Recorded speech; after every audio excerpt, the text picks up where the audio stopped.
Welcome to part two of our virtual orientation. I'm here with Colby. I'll let her introduce herself. Hi, I am Colby from Shreveport, Louisiana. I am currently serving as a team leader, and I graduated from Southern University, also Lamar University. And what school are you a team leader at? Oh, Compass Academy Middle School. What grade did you work with most last year? Last year, I worked in a 7th grade math class, and it was really great. I actually, yesterday, a 6th grade math teacher asked me to model solving a long division problem with decimals. And when I saw it, I freaked out because I'm like, oh my gosh, these are big numbers. But it was good because everything that my partner teacher taught, it instantly came back, and I was able to solve the equation and explain my thinking to the students. So that was really great.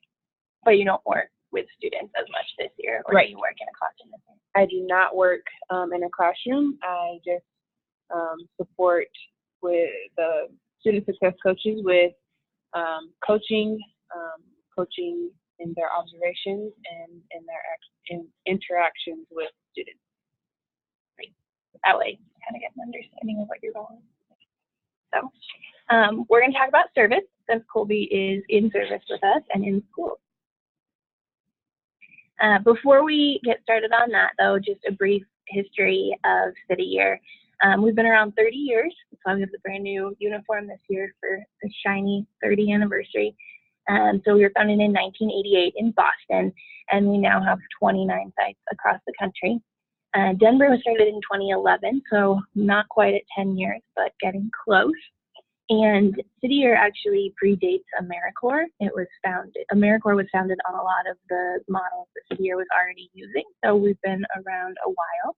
And City Year is just one organization under the AmeriCorps umbrella. This is just Denver Public Schools at a glance. You can see that we have around 70% free and reduced lunch. And our core this coming year will be around 80 core members. This is a map of Denver, and I wanted to zoom out a little bit to give you some perspective. When a lot of people fly in, one of the first things they're surprised by is how far the airport is from the rest of the city. So you can see the airport up there in the top right, and it's pretty far away. All our schools are down here in actual Denver Public Schools in that district. And you can see that there's some on the west side and some on the east side. So the ones along the west side are all pretty close to Federal Boulevard. So if you're looking at housing and might be taking the bus, know that there's a lot of bus routes around that area and that Federal will be pretty accessible for all those schools on the west side. You can see those 4 up there in the top left. There's a red one, a green one, and 2 blues. That is our North High School feeder pattern. So we're aiming to work in feeder patterns. So that green dot is Travista Elementary. Those students will go to Skinner Middle School, one of the blue dots, and then they'll go to North High School. So the hope is that they'll have City Year throughout their entire K-12 career. So those schools are up in the Highlands. So Low-High and the Highlands are areas where core members can live. Low-High is pretty expensive. The Highlands can be as well, but it's older. So it's easier to find options there that are a little more affordable. Just below that is Sloan's Lake. So that's another neighborhood to look into. And then if you look at the 2 schools below that, there's a green and a blue. That's Johnson Elementary and Compass Academy. Compass is where Colby serves. And they are also along Federal. Passmore Park is down there. That neighborhood is gentrifying, but some core members have chosen to live there. And then on the east side is DDS, Hill, and McMean. And a lot of people over by those schools live in Steepleton and Hale, Washington, Virginia, Vale, Glendale area. So those are all other neighborhoods that are on the website that you can check out. The yellow star is the office where we are right now.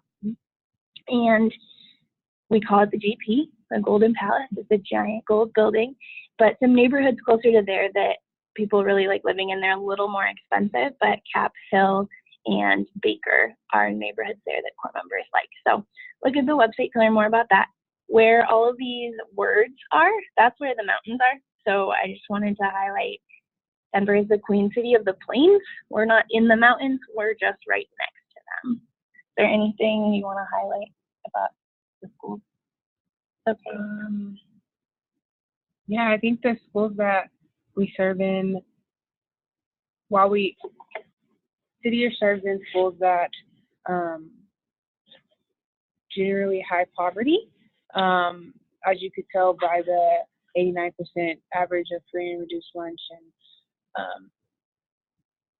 although we do work in these high poverty communities, every school community is different, and every school experience will vary. But yeah, something I also talk about that you're bringing up, which I forgot to do, so that's good, is that a lot of these schools on the west side are majority Hispanic, and then our schools on the east side are a little more diverse. They're generally a bigger mix of white, black, and Hispanic. McMean has a lot of refugees in that community, and then there's also a large Vietnamese population in southwest Denver, and so you might see more students at Johnson Elementary that maybe speak Vietnamese or another language. So that's kind of the demographics. Keep going. Oh, that was it. Yeah, I forgot to include that. So, and then Colby is going to talk a little bit more about our service model, WISWIC. Okay, so WISWIC is whole school, whole child, and that's where we focus on all of the holistic needs of every student. And so in this whole school, whole child model, we do have individualized student supports where we work either one-on-one with a student or in small groups. And this will be with English or math-based. So you're just either going through a lesson with them in math, so explaining the skills to them on a maybe slowing it down and explaining each individual component that goes into solving a math equation. And then with literacy, that could be reading a book as a group and doing turn-in talks or think, pair, share, just to get the students more invested and able to interact with the content on an individualized basis. And those can be sometimes in the classroom. You might be in the back of the classroom at a table with some students, or you might be out of the classroom, perhaps in the library. So it just depends on the needs of your teacher and classroom. Definitely. And then, of course, family engagement, where we host events for students and their families. One in particular is the City Your Heroes event, where we recognize students who they may not always receive an award for great attendance or great academics, but it's who you feel has been a hero to you just by showing up, even though things are hard at home or if making the most progress. Yeah. And so families are able to come to that event, and their child is celebrated amongst peers and the City Year team, and also school staff. And then school-wide climate building, that is making things a billboard, not a billboard. Yeah, a bulletin board. Bulletin board. I was thinking, yes. A bulletin board that lets students and staff know, the school community, what City Year is doing, like with after-school tutoring. Right now, we have a lot of boards up at different schools for Black History Month, and core members can choose who they want to highlight and who they want to teach their students more about. School-wide climate building also includes things like morning greeting, being there before the kids get there, and all the chants and songs and dances. If you just watch the McMean video, they have a lot of good examples. So school-wide climate building includes a lot of things. Yeah, and at Compass Academy, we also, for breakfast and lunch, we take games down for the students to interact with, and so we use that time to develop one-on-one relationships with students, and it's fun not only for the students but for the core members as well. And then this is the one that people are most surprised by usually, and that's data. Yes, we do a lot of data collection through figuring out how to form our attendance focus list, our behavior focus list, our academic focus list, and focus lists are students who we've identified, as kind of on the edge. So they just need that extra bump. Yes, and that's where City Year comes in to give them that extra support in attendance, behavior, and course performance. Just to let them know, like, we see you and we're here to help you and give you the extra support that you need. And so you can be entering your minutes that you get with students for academics. That's data. Also, behavior check-in, check-outs, where you talk with students and just record how much time you spent with them, what you discussed, and the SMART goals that you are making together. And then attendance, if they aren't there, calling the families to see where is the student. We miss them and we want to make sure that everything's okay. And it's really cool that families are very engaged in the supports that City Year provides. And we to make sure that we're making an impact with our students and they're making progress, we just want to track that. So that's why we work so heavily with data. And then full faculty integration, we really work closely with the school staff to support in any way that we can.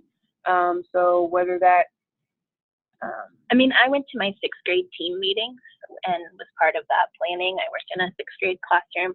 I think Compass probably has even more faculty integration than most schools do. So I can speak to this one, but you'll go to staff meetings. You're a part of that team.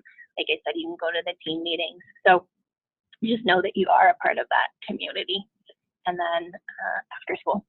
Yeah, after school is tutoring. We also have clubs. I know Compass Academy, we have dance club and debate club. We have another, DIY club. And students, it just gives them time to either focus solely on their academic and being able to catch up on work that they have missed during the regular school day.